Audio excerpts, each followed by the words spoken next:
మీ ఆత్మసాక్షిగా ఈ వీడియో చూస్తున్న వాళ్ళు ఆలోచించండి. ఎంతమంది మీ చుట్టుపక్కల ప్రతిరోజు గ్యాంగ్రీలని నేను చెప్పిన దాంట్లో ఈ ఫోటోలో చూసిన దానికంటే చాలా తక్కువ 10 రెట్లు తక్కువ ఉన్నట్టు కూడా కాళ్ళు తీసేసి ఆర్గాలను పోగొట్టి మీరు ఎంతమందిని చంపేస్తున్నారు. ఈ మీరు చేసిన హత్యలు కదా, వైద్య శాస్త్రం చేసిన హత్యలు కాదా అని నేను అడుగుతున్నాను.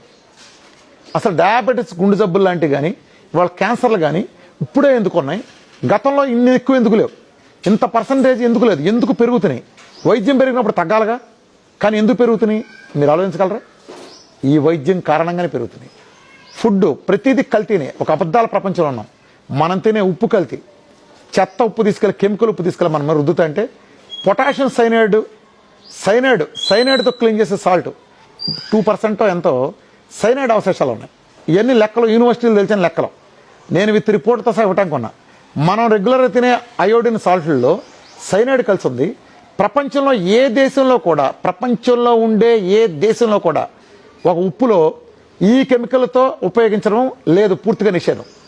అట్లానే ప్రపంచంలో ఏ ఆహార పదార్థాలు కూడా ఈ సైనైడ్లు వాడరు. ఒక్క భారతదేశం ఇండియన్ సాల్ట్లో ఉండటం కారణంగానే ఇవాళ మనం ఏదైతే అయోడిన్ సాల్ట్ అంటున్నామో మీరు వెరిఫై చేసుకోండి, రిపోర్ట్స్ ఉన్నాయి. కాదంటే రిపోర్ట్స్ చేసిన చర్య తీసుకుని ప్రజెంట్ క్లారిఫై చేయండి. అది కెమికల్ ఉప్పు, అది వాస్తవం. ప్రపంచంలో ఏ ఫుడ్లోనూ కలపడానికి వీలైన విష పదార్థాలని మీరు ఇండియన్ అయోడిన్ సాల్ట్ను కలపటం వలన ఏ అలవాటు లేనాడు ప్రధానమంత్రి మోడీ దగ్గర నుంచి పాలు తాగే పసిపిల్లడి దాకా బలైపోతుంది. పాలు తాగే సంవత్సరం పిల్లడు ఆడికి ఉప్పు కారం 3 పూటలు పెడతారుగా. మనంతా చదువులు చెప్పే ఈ టీవీలు చూస్తే అనుభూతులు తింటే డాక్టర్లు కూడా ఉప్పు కారాలు తింటారుగా. మీరు తిన్న ఉప్పులో అది ఉంది.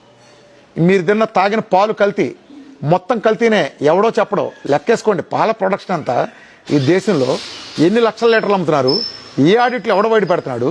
అసలు పల్లెటూరులోనే ఎవరికీ గేదెలు లేవు, ఆవులు లేవు, వ్యవసాయాధారితంగా పొసాధారితంగా వ్యవసాయం లేదు. లక్షల లీటర్లు ఇవాళ ఎన్ని కావాలంటే 24 గంటల లారీలు ఈ కంపెనీని ఎక్కడ సప్లై చేస్తున్నాయి, దీంతో తయారు చేస్తున్నారు. అసలు అలా కల్తీ చేస్తున్న నిజం మనకు తెలుసా? అన్ని ఎన్ఐఎన్ లాంటి న్యూట్రిషన్ ఇన్స్టిట్యూట్లన్నీ దున్నపోతి మీద వానపడినలాగా కళ్ళు మూసి కూర్చుంటే నేను అంటున్నా, మళ్ళీ ఆన్ రికార్డ్ చేసుకోండి. మీ కళ్ళెదురకుండా కెమికల్స్ కలిపినాయి. బుద్ధి జ్ఞానం లేకుండా కెమికల్స్ పేరుతో రీఫైండ్ ఆయిల్స్ 300 రూపాయలు, అరే 125 రూపాయలు వేరుశెనగ గుళ్ళు మార్కెట్ ఖరీదు అవుతుంది. ఇప్పుడు రైతు దగ్గర నుంచి 90 రూపాయలు అవుతుంది అనుకోండి. మాట రైతు 90 రూపాయలు వేరుశెనగ గుళ్ళు. 1 కిలో తీస్తే యావరేజ్గా 300 గ్రాముల ఆయిల్ వస్తుంది. అంటే 1 కిలో ఆయిల్ కావాలంటే 3 కిలోల గుళ్ళు కావాలి. అంటే 300 రూపాయలు పడుతుంది యావరేజ్గా. 300 రూపాయలు పోనీ 250 వేసుకో. మరి అన్ని ప్రాఫిట్లు కలుపుకుని డబ్బులు రిఫైన్ చేసిన ఆయన్ని 80కి 90కి 100కి 110కి ఎట్టా ఎత్తున్నారా సన్నాసులారా? ఏం కలుపుతున్నారా మీరు దాంట్లో? అన్ని లాభాలు కలుపుకుని 80, 90, 100 కంటే పోనీ 100 రూపాయలు వేసుకోండి. అంటే దాంట్లో manufacturing profit, distributor profit, wholesale profit, retailer profit, ట్యాక్సులు, అడ్వర్టైజ్మెంట్లు, కంపెనీ ఓవర్ హెడ్స్, ట్రాన్స్పోర్టేషను, ఇవన్నీ కలిపితే 9 ఐటమ్స్ కలిపితే మీకు 80 రూపాయలు, 90 రూపాయలు, 100. అది తీసేస్తే 20 రూపాయలు పడుతుంది. 15 రూపాయలు, 20 రూపాయలు పడుతుంది. మనకేమో రైతుకేమో 250, 300 రూపాయలు గింజల ఖరీదు పట్టడం ఏంటి? మీకేమో 20 రూపాయలు పడుతుంది. అంటే ఏం చేస్తున్నారా మీరు? అసలు మీరు వేసే వేరుశనగలో మీరు వేరుశనగ వాడుతున్నారా? ఏమున్నాయి దాంట్లో? ఆరోగ్యం హెల్త్, రీఫండ్ ఆయిల్ వాడండి మీరంటాం. మిగతా వాళ్ళంతా ఆరోగ్యానికి డెవలప్ ఈ రోజుకి మోసం చేసినట్టుగా డాక్టర్లంతా బయటపడినా కూడా ఇంకా అబ్బెబ్బే మీరు రీఫండ్ ఆయిల్ వాడాలని బలవంతాన్ని మానిపించి మన దాంట్లో డైట్ విధానాలు మానిన అబ్బెబ్బే అది తాగకూడదండి, గుండె జబ్బులు వస్తాయండి, శాచురేటెడ్ స్పెల్లింగ్ కూడా తెలియదు వాళ్ళకి. అసలు ఫ్యాక్ట్లో ఎన్ని రకాలన్నా కూడా వాళ్ళకి తెలియదు. శాచురేటెడ్ ఏంటి, పాలీ అన్సాచురేటెడ్ ఏంటి, మోనీ అన్సాచురేటెడ్ ఏంటి, దేంట్లో కార్బన్ బాండ్స్ ఏంటి, ఈ అధ్యయనాలన్నీ లేవు. ఏనాడో మనం మర్చిపోయామో అడుగు తెలియదు.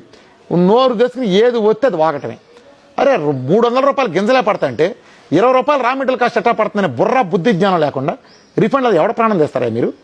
మీ అజ్ఞానాన్ని మా మీద మీరు రుద్దించుకుని మేము తాగట్లేదంటే మీ అజ్ఞానం ఏరే వాళ్ళ మీద రుద్ది మీతో పాటు జనాలని ప్రపంచాన్ని నాశనం చేస్తారా మీరు? వాటి ప్రభుత్వం ఎందుకు బ్యాన్ చేయదు? సినిమా హాల్ రాగానే గుట్కా తినేవాడిని, సిగరెట్ తాగేవాడిని చూపిస్తారా? అదిగా చూపించాల్సింది మీరు. ఈ అయోడిన్ సాల్ట్ వాడేవాడిని, అట్లానే ఈ రీఫండ్ ఆయిల్ తాగేవాడిని, ఈ పాలు తాగేవాడిని, ప్యాకెట్లో పాలు తాగేవాడిని, అట్లానే కారం తినేవాడిని, వీళ్ళని చూపించండి. ఈ నిషేధం అవి చూపించండి. రీఫండ్ ఆయిల్ ప్యాకెట్లు వేయండి, అన్ని బొమ్మలు వేయండి. అత్యంత ప్రమాదకరం ఈ గుండె జబ్బులు, క్యాన్సర్లో ఆ పేషెంట్లు జబ్బులేసి రిపోర్ట్లు పెట్టండి. అవి చూపించి బెదరండి జనాల్ని. ఎప్పుడైతే మీరు దీనివల్ల జరిగే విధ్వంసం ఏంటంటే 10 కంపెనీలు 20 కంపెనీల చేతిలో రీఫండ్ ఆయిల్ అన్నీ ఉన్నాయి. ఈ నికృష్టపు కెమికల్ సప్లై చేస్తా, ఈ కెమికల్లో ఫ్లేవర్ కలిపి అమ్ముతా, ఆరోగ్యాలు మొత్తం పాడు చేస్తా. వీళ్ళు ఆరోగ్యాలన్నీ నాశనం చేస్తారు. మొత్తం నాశనం చేస్తారు. ఈ 10 ప్రాఫిట్లు విపరీతం ప్రాఫిట్లు తింటారు, ఏదో తక్కువ రేట్లోనే. ఇదే ఇమాజిన్ ఇంటింటికి ఊరూరికి గానకొచ్చే సిస్టమ్ వస్తే, రేపు మన పల్లెటూళ్ళలో గానకొచ్చే సిస్టంలో ఆ సిస్టంలో ఏమవుతుందంటే పల్లెటూళ్ళ గానగ వస్తే ఆటోమేటిక్గా ఆ గానగలో వేయటానికి ఏరిసిన గుళ్ళు కావాలి. ఆ కెమికల్ రిఫైండ్ తయారు చేసుకోవడానికి ఏరిసిన గుళ్ళు అవసరం. ఎప్పుడైతే చెక్కగానగా మనం రైతు పెట్టాడో, చెక్కగానగో లేకపోతే for that matter food grade steel machine పెట్టాడో ఒక పల్లెటూరులోనో ఒక పట్టణంలోనో, వాడికి నిజం గుళ్ళు కావాలి. ఆ గుళ్ళు కావాలని రైతు పంట పండించాలి. ఆ పంట పండిస్తాడు, గిట్టుబాటు ధర వస్తుంది. 100 రూపాయలకి అమ్మాడు 200కి అమ్ముకుంటాడు దర్జాగా. రైతుకు ఒక గౌరవం వస్తుంది. భారతదేశం వ్యవసాయ ఆధారిత రైతం. సన్ఫ్లవర్ ఆయిల్ తీయాలంటే సన్ఫ్లవర్ కావాలి. ఇప్పటి వరకు మనం ప్రపంచం మొత్తం ఈ వీడియో చూస్తున్నాళ్ళలో మనం ఇన్నాళ్ళు 30 ఏళ్ళ నుంచి తాగుతూ వచ్చిందంతా నీచమైన కెమికల్స్, ఏ విధమైన ప్రకృతి సంబంధం లేని సన్ఫ్లవర్ గింజలు అవసరం లేని సన్ఫ్లవర్ ఆయిల్, ఏ విధంగా వేరుశనగ గింజలు అవసరం లేని పల్లీలు అవసరం లేని పల్లి ఆయిల్, ఇది మనం తాగింది అన్నాళ్ళు. ఇప్పుడు కొత్త విధానంలో రైతులు బాగుంటారు. ప్లస్ రెండోది ఏమవుతుందంటే 10 కంపెనీలలో లక్షల కోట్లు వేల కోట్లు దండుకుంటాం కాకుండా ఆరోగ్యాన్ని ఇస్తా కొన్ని కోట్ల మంది లక్షల మంది ఈ గానకలు పెట్టిన ఇండస్ట్రీ బతుకుతుంది, గింజలు బతుకుతాయి, కొబ్బరి చెట్లు పెడతారు. ఇది చేయండి, ప్రభుత్వాన్ని ప్రాజెక్ట్ ఇస్తా. మీరు ఆరోగ్యశ్రీలు పెట్టి ఏ రాష్ట్ర ప్రభుత్వం రెండైనా పెట్టి మీరు వేలకు వేలు ఇస్తున్నారు, ఇవ్వండి మంచిదే. కానీ